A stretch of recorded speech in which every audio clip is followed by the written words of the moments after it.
नमस्कार। मैं मुश्ताक शेख, महात्मा गांधी विद्यालय उरुली कांचन, आपका सहर्ष स्वागत करता हूँ।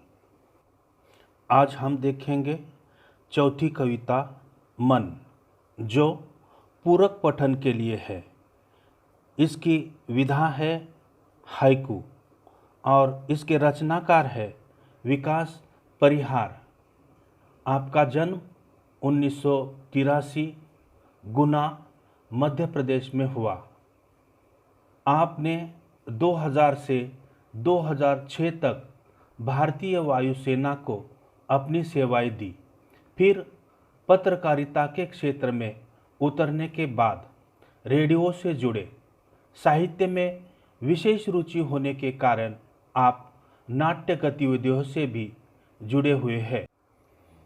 हाइकू यह जापान की लोकप्रिय काव्य विधा है। हाइकू विश्व की सबसे छोटी कविता कही जाती है। 5वें दशक से हिंदी साहित्य ने हाइकू को खुले मन से स्वीकार किया है। हाइकू कविता 5, 7, 5 ऐसे कुल मिलाकर 17 वर्ण के ढांचे में लिखी जाती है। प्रस्तुत हाइकू में कवि ने अपने अनुभवों और छोटी छोटी विभिन्न घटनाओं को अर्थवाही सीमित शब्दों में प्रस्तुत किया है। तो देखते हैं इस हाइकू के माध्यम से कवि क्या कहना चाहते हैं। घना अंधेरा, चमकता प्रकाश और अधिक। जब अंधेरा घना होता है तब प्रकाश और अधिक चमकता है, अर्थात जब प्रतिकूल परिस्थितियाँ घने अंधकार के रूप में हमें घेर लेती है तब वहीं से एकाएक प्रकाश की किरणें फूट पड़ती है, यानी विपरीत परिस्थिति में उम्मीद की किरण दिखाई देती है। करते जाओ, पाने की मत सोचो, जीवन सारा। कवि कहते हैं हमें पूरा जीवन काम करते रहना चाहिए। यह नहीं सोचना चाहिए कि हमें क्या प्राप्त होगा। जैसे कुरुक्षेत्र के मैदान में भगवान श्री कृष्ण ने अर्जुन से कहा था, कर्मण्येवाधिकारस्ते मा फलेषु कदाचन। जीवन नैया मझधार में डोले, संभाले कौन। नैया यानी नाव, मझधार यानी नदी का मध्य भाग। कवि ने जीवन को नैया और संसार को सागर कहते हुए कहा है, जीवन रूपी नैया यदि संसार रूपी सागर में डगमगा रही है तो उसे कोई अन्य संभालने के लिए नहीं आएगा। हमें स्वयं उसे पार लगाने के लिए प्रयास करना होगा, यानी जीवन की लड़ाई खुद लड़नी होगी। रंग बिरंगे रंग संग लेकर आया फागुन। कवि कहते हैं फागुन का महीना अपने संग बसंत के विविध रंग लेकर आया है। यह समय उल्लास और उमंग का समय है। अतः हम सभी को कुछ समय के लिए चिंताओं और परेशानियों को भूलकर बसंत ऋतु का आनंद लेना चाहिए। हमें भी बसंत के रंगों में रंग जाना चाहिए। कांटों के बीच खिलखिलाता फूल देता प्रेरणा। कवि कहते हैं गुलाब का फूल कांटों के बीच भी हंसता है, खिलखिलाता है।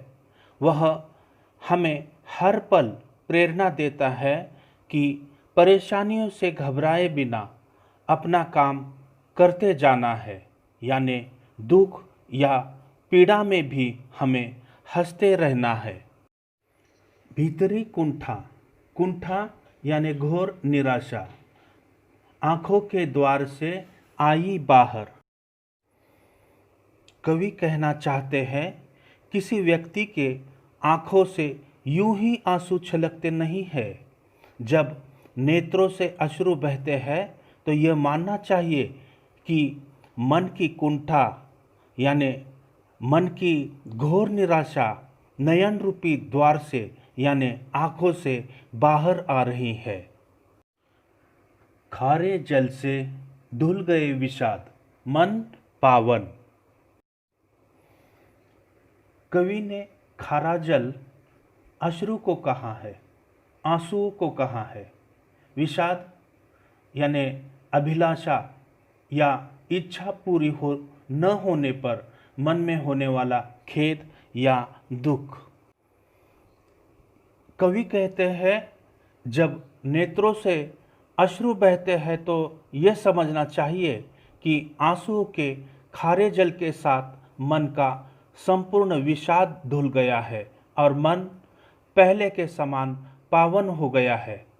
कवि कहते हैं जब दुख होता है तो आंसुओं को बहने देना चाहिए, उससे मन पहले जैसा पावन, पहले जैसा पवित्र होता है।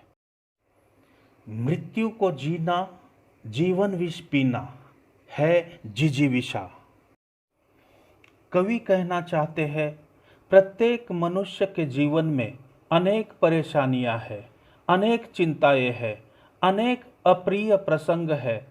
ऐसे में जीवन रूपी संग्राम में डटे रहना हमारी जिजीविषा का प्रमाण है। जीवन की लड़ाई लड़ते रहना ही हमारे जीवन के प्रति आसक्ति, जीने की इच्छा का प्रमाण है। मन की पीड़ा छाई बन बादल, बरसी आंखें। कवि कहना चाहते हैं जब आकाश में बादल बहुत घने होते हैं तभी वर्षा होती है। उसी प्रकार जब मन की पीड़ा बहुत गहरी हो जाती है तो वह बादल बनकर आंसुओं के रूप में बरसने लगती है। चलती साथ पटरियां रेल की, फिर भी मौन। कवि कहना चाहते हैं कि रेल की पटरियां अनंत काल से साथ चल रही है, परंतु वे सदा मौन रहती है, एक दूसरे से कभी बात नहीं करती। उसी प्रकार मनुष्य के जीवन में सुख और दुख होते हैं, दोनों साथ चलते हैं, समानांतर चलते हैं। सितारे छिपे बादलों की ओट में, सूना आकाश। कवि कहना चाहते हैं सितारे आकाश का श्रृंगार है, वे आकाश की शोभा बढ़ाते हैं। जैसे ही सितारे बादलों की ओट में छिप जाते हैं, आकाश सूना हो जाता है। ठीक इसी प्रकार कुछ लोग हमारे जीवन में अत्यंत महत्वपूर्ण होते हैं, अत्यंत प्रिय होते हैं। उनके चले जाने पर या विमुख हो जाने पर मानो हमारा जीवन निरर्थक हो जाता है। तुमने दिए जिन गीतों को स्वर, हुए अमर। कवि कहना चाहते हैं कवि के अंदर अनोखा सामर्थ्य होता है। कवि के बारे में कहा जाता है जहाँ न पहुँचे रवि वहाँ पहुँचे कवि, यानी जहाँ सूरज की किरणें नहीं पहुँच सकती वहाँ कवि का मन पहुँचता है, कवि की दृष्टि पहुँचती है। वह जिन गीतों को स्वर देता है वे अमर हो जाते हैं।